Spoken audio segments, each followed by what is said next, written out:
Sun salutations, an ancient sequence of movements to express gratitude to the sun, are a key part of the Vinyasa yoga practice. It is often used for the warming up of the body at the beginning of a yoga class. Sun Salutation B is a sequence of 8 specific poses: Tadasana, or mountain pose, Utkatasana, chair pose, Uttanasana, standing forward fold, Ardha Uttanasana, halfway lift, Chaturanga Dandasana, a push-up, Urdhva Mukha Savasana, upward facing dog, Adho Mukha Savasana, downward facing dog, and Virabhadrasana 1, or Warrior 1. Each pose is associated with either an inhale or an exhale, and this popular sequence has been practiced for thousands of years and has many health benefits. By the end of this presentation, one will be able to perform Surya Namaskar B, or Sun Salutation B, a traditional yoga sequence. They will be able to understand facts and benefits about the specific poses in yoga overall.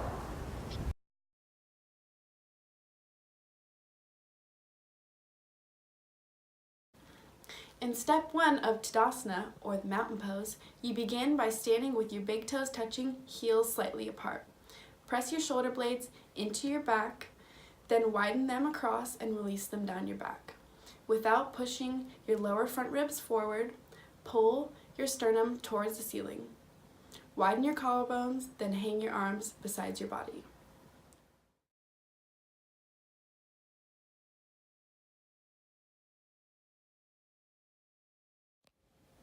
This pose is beneficial because it improves posture, increases the strength of your thighs, knees, and ankles, and increases your awareness of the connection of your body to the ground around you.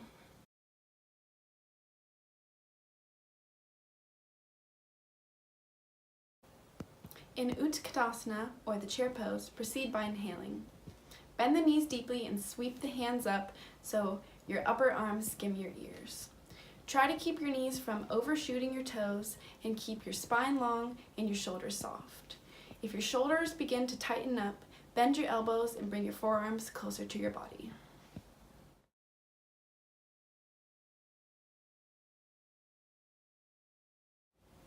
And this pose is greatly beneficial because it tones the leg muscles excellently, and it also stretches the chest and the shoulders.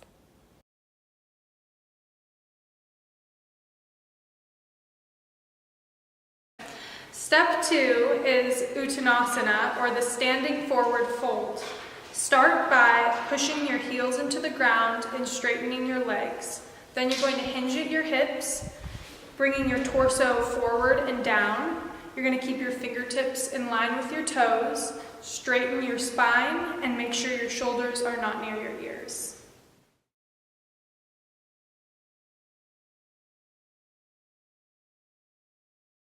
The benefits of Uttanasana is it stretches your hips, your hamstrings, and your calves, and it also reduces stress, anxiety, and fatigue.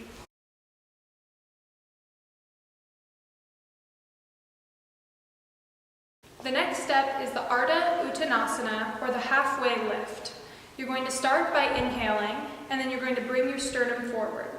After that, you're going to move your hands onto your fingertips and straighten your neck, making sure that it's not tilted either way to prevent compression.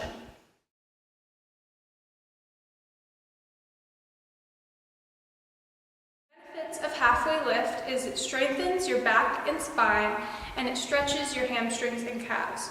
You can modify it by putting your hands on your thighs or your shins.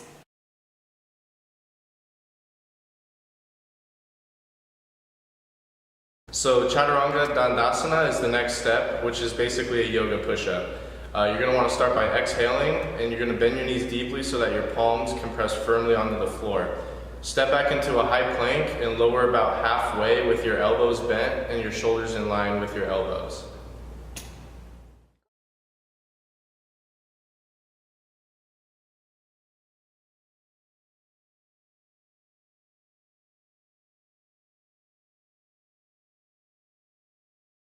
So the next step in the series is called Urdhva Mukha Savasana, which is the upward facing dog. And you're going to start by inhaling. Roll your toes towards the ground so that your shoelace side of your foot's on the ground. You're going to position your sternum forward with a big chest and try your best to lift your thighs off the floor. And you're going to engage your abdomen to protect your stomach as best as you can.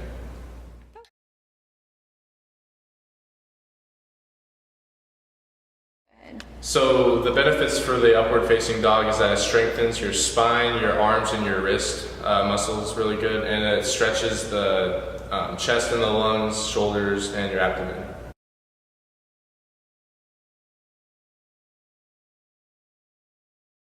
Adho Mukha Savasana, or known as the downward facing dog. So exhale and press firmly into the palms. You want to draw your belly in and up. Begin to take the hips up and back, rolling or stepping over the toes so you come to stand on the balls of your feet. So this way you'll get a good stretch in your calves. After that, you're going to want to make sure you keep your feet hip distance apart.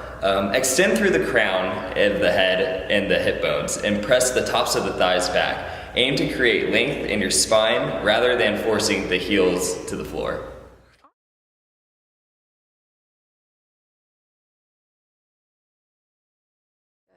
So this energizes your body. It stretches your shoulders, your hamstrings, your calves, your hands, and it also purifies your soul.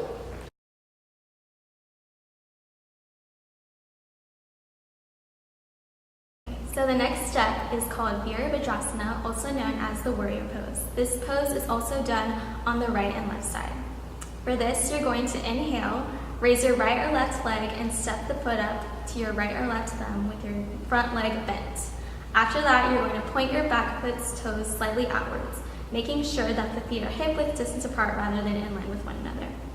After that, you're going to press into the outer edge of your back foot, making sure that your weight is distributed evenly and raise your arms. Bring your palms together or keep them shoulder width apart. Perfect.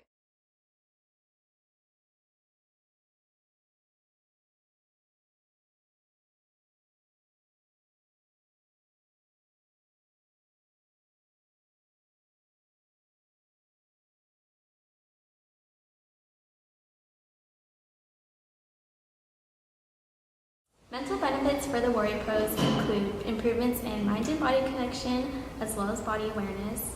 It also provides a sense of peace and relaxation to the body. Go ahead. Some other benefits to the warrior pose include improvements in focus, balance, and stability.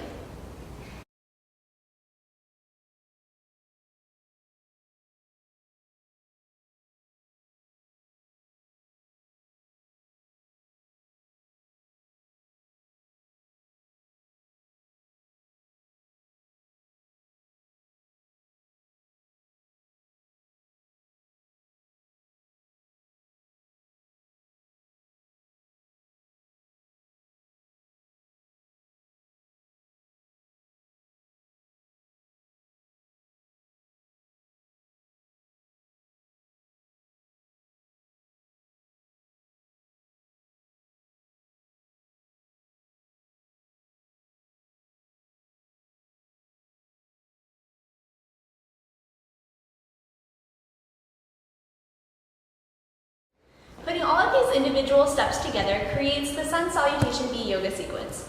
Almost all poses can be modified to make the sequence easier for beginners. Practicing Sun Salutation B has many benefits for people of all physical fitness levels. It strengthens the muscles, warms the body, improves flexibility, and even improves digestion. The practice of breath and movement creates mindfulness and prepares the body for more intense exercise.